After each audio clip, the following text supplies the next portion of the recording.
Razlug signing on. Alright, we've got a real issue here.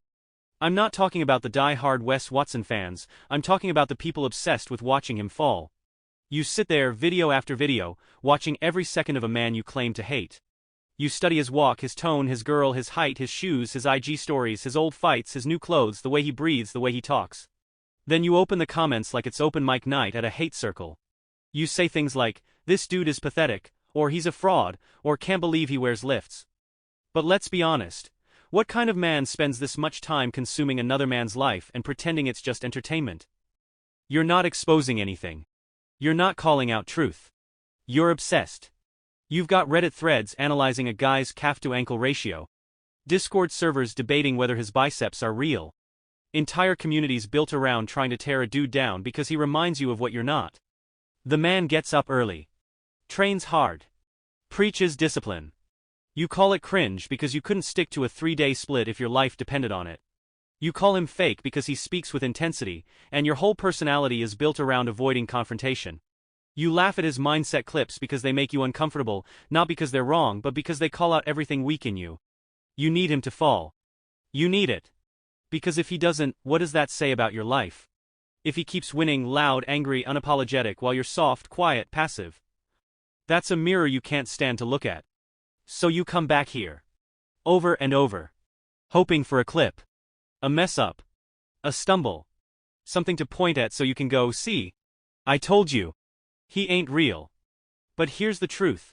If Wes Watson had actually fallen off, none of you would care anymore. You wouldn't be here.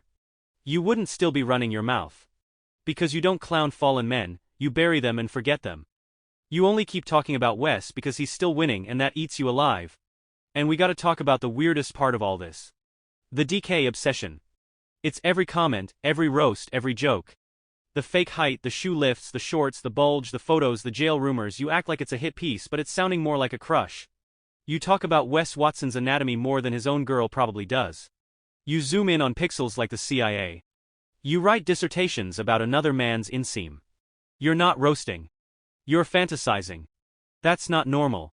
That's not straight. That's not masculine. That's just weird. It's like every 25 to 35-year-old loser on the internet found one guy to project their entire identity crisis onto, and made it a group hobby. You don't build, you don't work, you don't create, you just sit there with your sad little timelines of a man you want to see lose. And every time you comment, clip, or share it, you feed him. The algorithm doesn't care if you hate him. It sees attention, views, watch time. And guess what? Wes gets paid off your hate. So yeah, laugh all you want. Pretend you're just here for the drama. Pretend you're above it. But deep down, every hater in these comment sections is just a closet fan who needs Wes to fail to feel okay about where they're at.